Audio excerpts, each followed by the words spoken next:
नमस्कार, खबर तो समझिए देख रहे हैं आप और मैं आपके साथ रंजना रावत।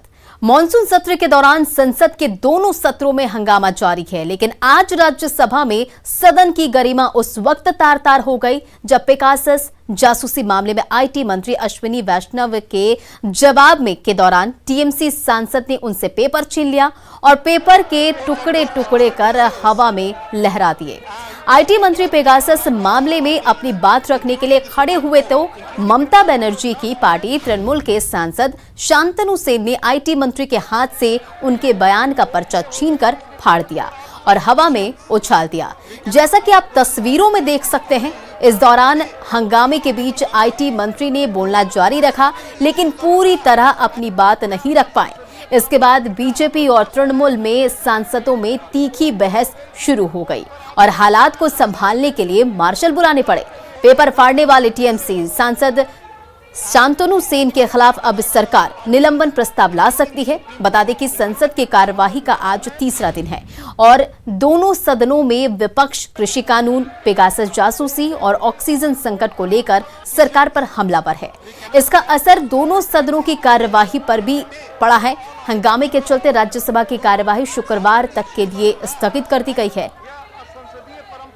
हम लोग न सुने या असंसदीय परंपरा कृपया हम लोग न सुने। रिपोर्ट ले हो गई, जिस रिपोर्ट पर आप सब सुनना चाहते थे, जो महत्वपूर्ण मुद्दा आपके लिए at no factual basis and were categorically denied by all parties, including the Supreme Court, including कृपया हम लोग न सुने। रिपोर्ट ले हो गई, जिस रिपोर्ट पर आप सब institutions. We cannot fault those who haven't read the story in detail. All honorable members to examine the issues on facts. या असंसदीय किसी तरीके से उसमें व्यवधान डाला जाए, इसी के चलते इस तरीके की हरकत पार्लियामेंट को नहीं चलने देने का काम किया जा रहा है। पर्चे फाड़ देना, स्टेटमेंट को फाड़ देना, छीना झपटी करना, ये दुर्भाग्यपूर्ण है। और देखिए, राज्यसभा में पर्चा छीनने की घटना पर सुशील मोदी ने ट्वीट किया है। सुशील मोदी ने ट्वीट कर लिखा कि पेगासस मामले में सरकार का जवाब सुनने के बजाय टीएमसी सांसद ने आईटी मंत्री के हाथ से कागज छीनकर अपनी पार्टी के उस गुंडा चरित्र को फिर उजागर किया, जिसके कारण पश्चिम बंगाल में विधानसभा चुनाव के बाद व्यापक हिंसा हुई। दर्जनों भाजपा कार्यकर्ता या उनके परिजन मारे गए।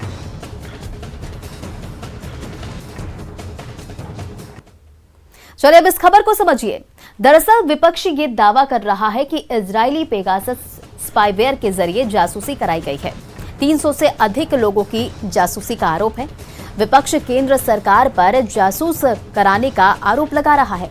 गौरतलब है कि पेगासस से कथित जासूसी का मामला ऐसे वक्त में आया है जब संसद का मॉनसून सत्र की शुरुआत हुई है। जासूसी कांड को लेकर सरकार से विपक्ष लगातार सवाल कर रहा है।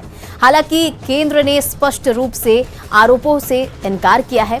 सरकार ने पेगासस के मुद्दे के सामने आने की टाइमिंग को लेकर सवाल उठाया है।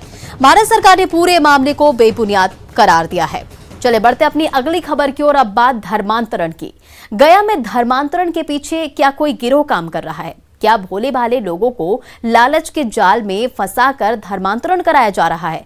हमारा सवाल इसलिए क्योंकि कुछ दिन पहले गया के नैली पंचायत से धर्मांतरण की खबर सामने आई थी और अब डोभी प्रखंड में प्रार्थना सभा हो रही है, जिसमें कई हिंदू परिवार शामिल हो रहे हैं। पूरी रिपोर्ट को देखिए, फिर खबर समझेंगे।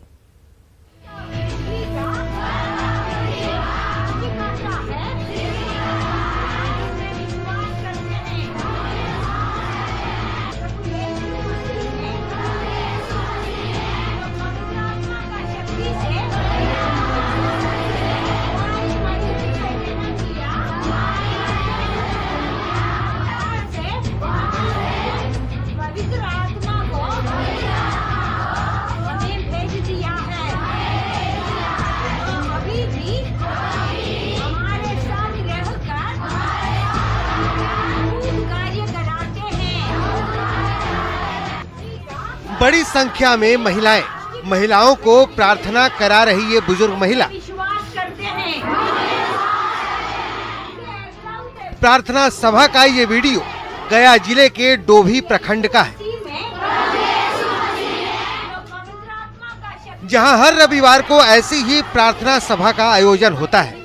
चर्च भवन में हो रही प्रार्थना सभा में बड़ी संख्या में महादलित समुदाय के लोग शामिल होते हैं। हालांकि इस प्रार्थना सभा में शामिल कई लोगों ने ईसाई धर्म नहीं अपनाया है। वो हिंदू परिवार से आते हैं, लेकिन उनका ईसाई धर्म में भरोसा बढ़ रहा है। हम लोग को तो मतलब शांति मिल जाता है, दिक्कत होता है तो हम आते हैं। ठीक है, आपका धर्म क्या है? हम लोग तो हिंदू धर्म में है। तो आप हिंदू धर्म पर विश्वास नहीं करते? धर्म विश्वास करते हैं कौन है, लेकिन विश्वास करते करते अथी हो जाता है, दिक्कत हो जाता है, नहीं काम बनता है। एवं प्रार्थना करने से काम बनता है, जिसमें काम बनता है उसी को ना विश्वास करता है।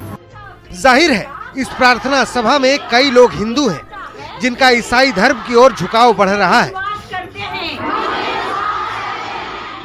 लेकिन इस सभा में कई ऐसे भी हिंदू मिले जिन्होंने ईसाई धर्म कबूल कर लिया, जिसके पीछे की वजह क्या थी आप उन्हीं की जुबानी सुनिए। बहुत ओझन आया, बहुत कराया, डॉक्टर भी कराया, दवा 6 महीना चलाया, कुछ फायदा नहीं हुआ। हम लोग के पता मिला कि हुआ अच्छा चर्च होता है, तो हम लोग यहाँ आए, तो हमको बच्चा सही सलामत से है, हम लोग विश्वास कर लिए, इसलिए हम चर्च में आ रहे हैं। आप कौन धर्म से है? आपका धर्म क्या है? क्या धर्म है? हम लोग जीवन मतलब हिंदू थे या मुस्लिम थे? पहले कौन धर्म थे आप? हम लोग हिंदू थे। अब आप ईसाई धर्म में हो गए, तो आप ईसाई धर्म को मानिएगा? हाँ। क्या आपको कोई कुछ प्रलोभन दिया गया कि महीना में पैसा देंगे या और कुछ? नहीं, हम लोग को कुछ नहीं है। तो सिर्फ बीमारी को सुने और आ गए यहाँ पे? हाँ, हम लोग बीमारी को सुने। क्या था फिर आपको बुलाया गया था यहाँ? हमको बुलाया नहीं गया था, हमको दुख तकलीफ हुआ, उसी तरह से हमेशा हमें बुलाया है, कोई मनुष्य नहीं बुलाया। कोई तो कोई मार्फत होगा, ऐसा ही तो भगवान बुला लिया, यहीं पर बुला लिया, ऐसा क्यों? बच्चे को मतलब तबीयत खराब था। तो यहाँ आप कैसे आए? इस मतलब इस ग्राउंड में कैसे आए आप? और यहाँ पे आए, मतलब और लोग आते थे कि वहाँ पे मतलब प्रॉब्लम होता है, तो इधर उधर गए, नहीं ठीक हुआ, यहाँ पे आए, प्रार्थना हुआ, चंगा हुआ, मतलब। दरअसल कुछ दिनों पहले गया के बाजितपुर में सैकड़ों महादलितों के धर्मांतरण का मामला सामने आया था। अब डोभी में इस तरह की प्रार्थना सभा कई इशारे करती है। कहीं ऐसा तो नहीं कि भोले भाले लोगों को उनकी अशिक्षा का फायदा उठाकर लालच का व्यूह रचकर धर्मांतरण का खेल खेला जा रहा है। न्यूज़ 18 के लिए गया से एलएन लिली की रिपोर्ट।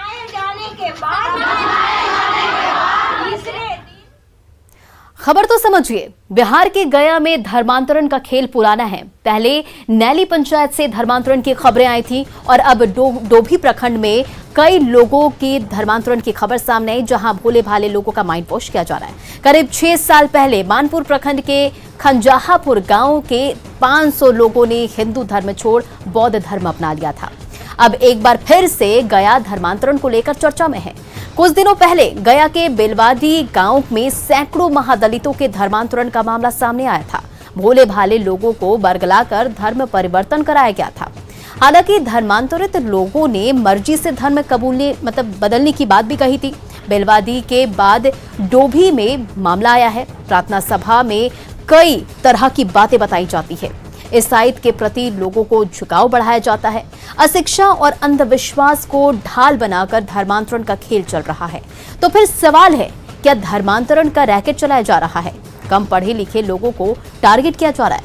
प्रार्थना सभा में हिंदुओं को शामिल करना एक साजिश है? ये तमाम सवालात कई इशारे कर रहे हैं। चले बढ़ते अपनी अगली खबर की ओर और अब बात बिहार में बाढ़ की। बिहार के कई इलाके बाढ़ प्रभावित हैं। लोग परेशान हैं, हर कुछ पानी में डूब चुका है। ऐसे में वैशाली जिले के भगवानपुर प्रखंड में अचानक नदी का बांध टूटने से ग्रामीणों में दहशत का माहौल है। पूरी खबर को देखिए।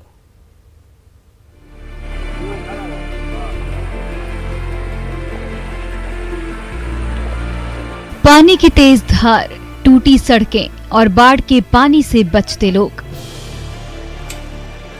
तस्वीरें वैशाली जिले के भगवानपुर अनुमंडल के गोढ़िया चमन गांव की है, जहां पर बाया नदी का बांध अचानक पानी की तेज धारा में बह गया।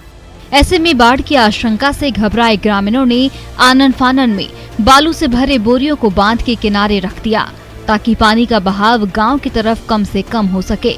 खबर फैलते ही गांव के लोग इकट्ठे हो गए और सभी टूटे बांध को बचाने में जुट गए। हालांकि स्थानीय प्रशासन के खिलाफ लोगों में नाराजगी भी देखी गई। लोग अभी जुटे हैं, पूरे ग्रामीणों के सहयोग से अभी ये काम हुआ है। ये कहाँ गया प्रशासनिक? अभी फोन हम सुबह में डीएम एसडीओ सबको मैंने फोन सूचना दे दिया, कह रहे कि अभी आ रहे हैं। यही तो है लापरवाही। हम इसके खिलाफ जन आक्रोश आंदोलन करेंगे। दरअसल वैशाली के कई इलाकों में हर साल ऐसे ही बाढ़ कहर बरपाता है, लेकिन भगवानपुर के कई गाँव में हर साल बाया नदी तांडव मचाती है। ग्रामीणों की शिकायत इसलिए है क्योंकि शिकायत करने के बावजूद प्रशासन के लोग इनकी सुनते नहीं। पिछले साल भी बांध टूटा था और उस समय बाया नदी के जलस्तर में भारी उफान था, जिसके चलते इलाके में भारी तबाही मची थी। लेकिन पिछले साल की तबाही से भी प्रशासन ने कोई सबक नहीं लिया और इस बार भी नदी का बांध लापरवाही की भेंट चढ़ गया। आखिर क्यों ग्रामीणों की फरियाद सुनी नहीं जाती? ये गंभीर सवाल है जो शासन और प्रशासन से बार बार पूछ रहा है। राजीव मोहन, न्यूज़ 18 हाजीपुर। खबर तो समझिए, वैशाली में बाया नदी हर साल तांडव मचाती है और बिहार में बाढ़ से लोग हर साल परेशान होते हैं। पिछले साल भी बाया नदी पर बांध टूटा था। पिछले साल मुजफ्फरपुर में 19 दिन में 17 स्थानों पर बांध टूटा था। बांध टूटने की बड़ी वजह है खराब प्रबंधन। जल निकासी की समुचित व्यवस्था नहीं होने के कारण बांध टूटते हैं। दरअसल उत्तर बिहार की लगभग 76% आबादी हर साल बाढ़ से प्रभावित होती है और बिहार देश का सबसे ज्यादा बाढ़ प्रभावित इलाका है। देश में कुल बाढ़ प्रभावित इलाकों में 16.5% इलाका बिहार का है। बाढ़ से प्रभावित होने वाले देश की कुल आबादी का 22.1% हिस्सा बिहार का है। चले बढ़ते अपनी अगली खबर की ओर। बिहार के कई जिलों में अब भी तबाही मचा रही है नदियां। सुपौल में कई गांवों में कोसी का पानी घुसने से टूटा संपर्क है और वैशाली के भगवानपुर में घरों में घुसा बांध के ऊपर पानी बह रहा है। सहरसा में कोसी नदी के जलस्तर में लगातार वृद्धि हो रही है, जिससे केदली पंचायत के होरील टोला में लोगों की मुसीबत बढ़ गई है। टोले के करीब 150 लोगों का घर पानी में समा गया है। जहां पहले लोगों का घर हुआ करता था, अब कोसी की मुख्य धारा बह रही है। लोग किसी तरह अपने परिवार और मवेशियों को लेकर जान बचाने की जुगत में लगे हैं। बाढ़ पीड़ितों का कहना है कि उन्हें अब तक प्रशासन की तरफ से कोई मदद नहीं मिली है। आपदा की घड़ी में नवहट्टा प्रखंड के बीडीओ और सीओ का तबादला हो गया है, लेकिन अब तक नई पोस्टिंग नहीं हुई है। ऐसे में उनकी सुनने वाला कोई नहीं। में भी जो अनाज है वह पानी है, पानी में कोई न पकाने का कोई अब व्यवस्था है न कोई खाने का व्यवस्था है। और यहाँ पर हम लोग जो किसी ढंग से चौकी पर खड़ा होकर नीचे में पानी बह रहा है। कोसी इस इलाके के लोगों के लिए शाप है। हर साल नदी अपना रास्ता बदलते रहती है, जिससे जान माल का नुकसान होता है। लेकिन सवाल ये है कि जिनका घर और जमीन है वो छोड़कर जाएं तो कहां जाएं? खबर तो समझिए, कोसी को बिहार का शोक कहा जाता है। मतलब कोसी नदी हर साल तबाही मचाती है और इससे कई परिवारों को नुकसान होता है। कोसी नदी अपनी धारा के कारण बदनाम है। ये कब किस तरफ करवट बदलेगी कोई नहीं जानता। इस बार भी इसकी उफनती धारा के कारण लोग दहशत में हैं। दरअसल कोसी हिमालय से निकलने वाली कोसी नेपाल के पहाड़ी इलाकों से भारी मात्रा में सिल्ट लेकर आती है और सिल्ट की वजह से कोसी नदी की सतह ऊंची हो जाती है और जिसकी वजह से पानी बढ़ने पर नदी अपनी सीमाएं तोड़कर आसपास के इलाकों में फैल जाती है। चलिए अब बात न्यूज़ 18 की खबर की असर की। न्यूज़ 18 सिर्फ खबर ही नहीं दिखाता बल्कि उसको अंजाम तक पहुंचाता है। 9 जुलाई से मोतिहारी बाल सुधार गृह में रह रही 3 बेटियों की खबर जब चली तो खलबली मच गई। सरकार से लेकर प्रशासन तक न्यूज़ 18 को भरोसा दिलाया कि चंद घंटों के भीतर बेटियां किसी भी हाल में अपने घर पहुंच जाएगी और आज हुआ भी कुछ यूं ही। देखिए रिपोर्ट। अंजाम तक पहुंची न्यूज़ 18 की मुहिम। बहुत धन्यवाद और बहुत महसूस कर रहे हैं कि आप ही की कृपा से हमको लड़की मिली, नहीं तो नहीं मिलती। अपने आंगन में पहुंची बेटियां।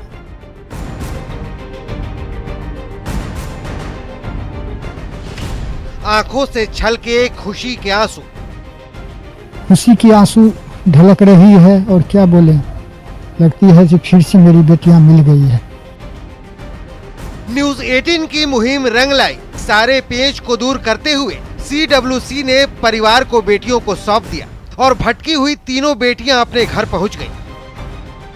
आखिरकार कल से जिसका इंतजार था वो घड़ी अब आ गई है। बेटियों को CWC के द्वारा जो है उनके परिजन को सौंप दिया गया है। तो आप देख सकते हैं विजुअली भी कि जो बेटियां हैं वो अपनी मां के पास है, सुरक्षित पहुंच गई है मोतिहारी से। और CWC के अधिकारी भी हैं जो खुद एक कमेटी बैठकर जो है इनसे काउंसलिंग भी किया है और इन्होंने अपने माता पिता के साथ जाने की बात कही है। ये बेहद भावुक पल था जब मोतिहारी से एक महिला अधिकारी 2 पुलिसकर्मियों के साथ पूरी सुरक्षा में तीनों बेटियों को लेकर दरभंगा पहुंची। परिवार के बीच पहुंचकर बेटियां बेहद खुश दिखी। हम लोग घूमने गए थे, घूमने के बहाने हम लोग गए थे। लगता है गलती हो गया तुमसे? हाँ, गलती हुआ है हम लोगों से। आगे से नहीं होगा? नहीं होगा। परिवार के साथ रहना चाहती है? हाँ। मोतिहारी से दरभंगा पहुंची लड़कियों से करीब 1 घंटे तक काउंसलिंग की गई। कागजी कार्रवाई पूरी होते ही तीनों बेटियों को परिवार को सौंप दिया गया। एक बेटी के पिता ने तहे दिल से न्यूज़ 18 का शुक्रिया अदा किया। बहुत खुशी हुई है आपकी सिस्टम से, आपकी न्यूज़ के आधार से हमको बहुत सुविधा मिली। आपको धन्यवाद देना चाहता हूं कि जो इसी तरह सभी समाज को कल्याण होता रहे, और इसके लिए बहुत धन्यवाद और बहुत महसूस कर रहे हैं कि आप ही की कृपा से हमको लड़की मिली, नहीं तो नहीं मिलती। न्यूज़ 18 पर खबर दिखाने के बाद CWC इस पूरे मामले पर बेहद संजीदा है। CWC ने परिवार को कई तरह की हिदायतें भी दी हैं।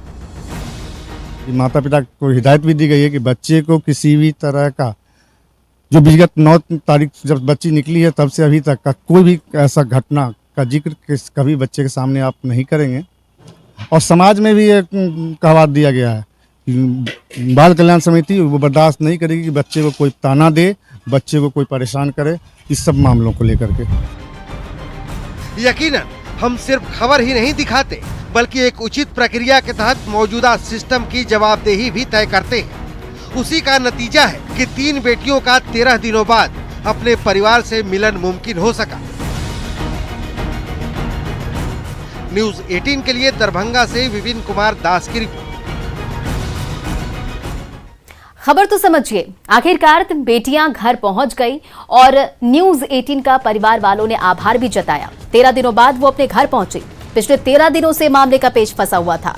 सुधार गृह अपनी जिद पर अड़े हुए थे। न्यूज़ 18 ने हर बार की तरह आवाम की आवाज बना, प्रक्रिया की पूरी बारीकियों को समझा, तमाम दिक्कतों को सरकार तक पहुंचाया, जिसके बाद बेटियां और पीड़ित परिवार को उनका हक मिला। आज बेटियों अपने घर पर पहुंच गई हैं। इस पूरे मामले में साफ है कि सिस्टम कहीं ना कहीं लोगों की बातों को अनसुना कर रहा है। सिस्टम को संजीदा होना पड़ेगा। चले बढ़ते अपनी अगली खबर की ओर। संसद के मॉनसून सत्र में केंद्र सरकार ने साफ कर दिया कि 2021 में जाति आधारित जनगणना नहीं होगी। जाति आधारित जनगणना की मांग को लेकर संसद में पूछे गए एक सवाल के जवाब में केंद्रीय गृह मंत्री नित्यानंद राय ने जवाब दिया कि अनुसूचित जातियों और अनुसूचित जनजातियों के अतिरिक्त कोई जातीय जनगणना नहीं होगी, जिस पर बिहार में सियासत गर्मा गई। बीजेपी ने जहां विपक्ष पर जाति के नाम पर राजनीति करने का आरोप लगाया, वहीं मंत्री संतोष मांझी ने कहा कि जाति आधारित जनगणना की मांग सही है। तो जेडीयू नेता और मंत्री विजय चौधरी ने कहा कि जातीय आधार पर जनगणना की मांग उनकी नहीं, विधानसभा की राय है। तो विपक्ष अब भी जातीय जनगणना की मांग पर अड़ा है। राजनीति करने के लिए जो जातीय आधार पर राजनीति करते हैं, जातीय उन्माद पैदा करके, जातीय विभेद पैदा कर करके, जातियों को बरगला कर करके जो अपना कुर्सी बचाना चाहते हैं या कुर्सी हासिल करना चाहते हैं, वो इस बात को खड़ा कर रहे हैं। जातिगत जनगणना से एग्जैक्ट पता चल जाता है कि कितनी जनसंख्या हमारी, उस हिसाब से जनसंख्या के अनुरूप हमारा आरक्षण भी होना चाहिए। तो मैं इसका पक्षधर हूँ। केंद्र सरकार ने जो कहा है वो केंद्र सरकार की राय है, बिहार सरकार ने जो कहा है बिहार सरकार की राय है। आप लोग अपनी मांग पर अभी मांग फिर हम करें, वो मांग नहीं है, वो बिहार विधानसभा का सर्वसम्मति फैसला है। जातीय जनगणना इसलिए जरूरी है कि जिसकी जितनी हिस्सेदारी उसकी उतनी भागीदारी, ये ज़रूरी है और जातीय जनगणना होना चाहिए। कोई एक वर्ग का नहीं होना चाहिए, पूरे समाज का होना चाहिए। मैं भी मांग करती हूँ केंद्र सरकार से कि जातीय जनगणना हो और उसको प्रकाशित किया जाए, ताकि पता चले कि किस जाति की संख्या कितना है। दूसरी बात कि इससे ये भी पता चलेगा कि जो भी जातियाँ उनकी स्थिति क्या है, किस स्थिति में वो लोग हैं। सिर्फ और फिलहाल इस बुलेटिन में इतना ही। बने रहे न्यूज़ 18 बिहार झारखंड के साथ।